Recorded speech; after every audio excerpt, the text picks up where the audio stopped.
Scott Jennings walks onto the CNN panel like a wrecking ball in a tailored suit and immediately starts smacking down the woke host and the rest of the wall-hugging clown squad with pure, unfiltered truth and I don't give a damn facts. Take a look. Abrego Garcia miraculously risen from the death camps and torture, now sipping margaritas with Senator Van Hollen in a tropical paradise of El Salvador. I mean, that was the first thing I noticed. I was like, are they at a continental breakfast? Like, what is happening? I'm not even trying to be funny. I know. The very first thing I noticed was like, that was not what I expected. But let's be real about what's happening here. I mean, this is propaganda, because the other propaganda of the whole situation is that this is a hellhole. They were literally telling us the other day that it was a hellhole. You know who called it a gulag? The Vice President of the United States, J.D. Vance. So, I don't know. Whose word do you take? I see these pictures tonight, and I think, boy, the party of women is really covering itself in glory tonight. I mean, I don't understand why the American left falls in love with the worst people. You've got a gang-banging, human trafficking, wife-beating, illegal alien, and a United States senator in a ludicrous display of energy is in El Salvador having Mai Tais and Yahtzee. I do not get it. I do not understand why the left takes on the heroes. People like that. I don't get it. I think look, I'm not allegedly in there somewhere. I'm just wondering. He is a Democrat and United States senator. I don't think this is an issue of we know everything we need to know about this individual, right? But I do think that the idea that the administration continues to call him a terrorist and a gangbanger, knowing full well that those things are very much in dispute, is part of the story. And separately from that, as we just were talking about, the circuit court judge says it doesn't matter. He was sent to another country to be put in a prison that, let me just play for you, because I think it's a good encapsulation of what this prison is. This is what Ezra Klein said. You can see the pictures there, but let me just play what Ezra Klein has said about why this prison and sending people there is so significant for democracy and the rule of law. Hold up. Why are Democrats defending a gang member like he's some misunderstood poet? And Scott Jennings, he's done. Man snaps and calls it like it is. The left keeps picking the worst people to go to bat for. While the host tries to spin it into some emotional sob job, Jennings rips through that with facts. He points out how defending thugs over law-abiding citizens isn't justice, it's madness. The emergency is here. The crisis is now.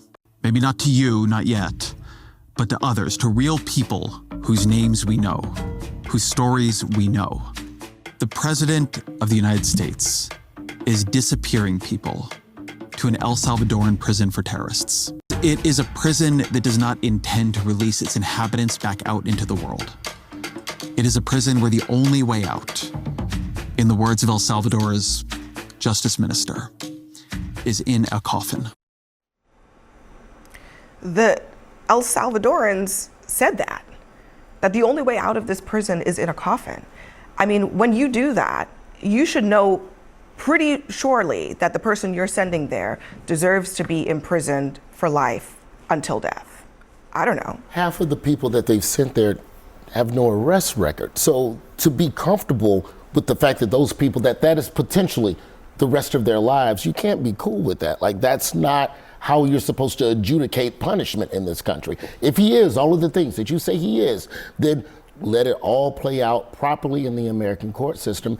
And then if you want to send them there. But I think half of the people that they're deporting, you're better off literally putting them on a raft and pushing them out into the ocean than sending them to that place. And I didn't realize the law was only for perfect people. I didn't realize that's how we did things here. I'm not talking about people who commit actual crimes that we can prove, but if we're always putting this up against some purity test to say that, like, hey, because we think you might have done this, and again, I realize you're levying serious charges, but like, the law is not supposed to be about a purity test. It's supposed to be about what can you actually prove that someone has done. I actually am not even all that worried about all the things that we have found out in the wake of the investigations into this guy. What I am worried about is that, and I'm going to grant you, he has a withholding order and he should not have gone to El Salvador. And they admitted it was a mistake. But even if you grant that, he has an adjudicated deportation order, and you have Democrat public officials falling all over themselves trying to get him back here without thinking through the next step, which is he's literally going to be deported somewhere else. But not to a But my prison. suspicion is when they bring him back, they're going to try to keep him here. That's the next part of the game. I still can't believe the left.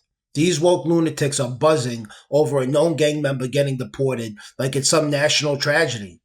Instead of celebrating a win for public safety, they're crying about a guy who harms and kills people, expecting the rest of us to care. And poor Scott Jennings has to sit there listening to this emotional garbage spill out across the table. But then, boom, he drops the hammer. He calls it exactly like it is. The left keeps choosing criminals and dressing them up as victims. And Scott, he ain't having it. He hits back so hard, I'm pretty sure even Anderson Cooper flinched off camera. This is what you get when your entire platform is built on emotional theater instead of facts and truth. Like the video, smash that subscribe button, like you're slapping a mask mandate off Fauci's desk, and drop a comment. I want to hear what you think.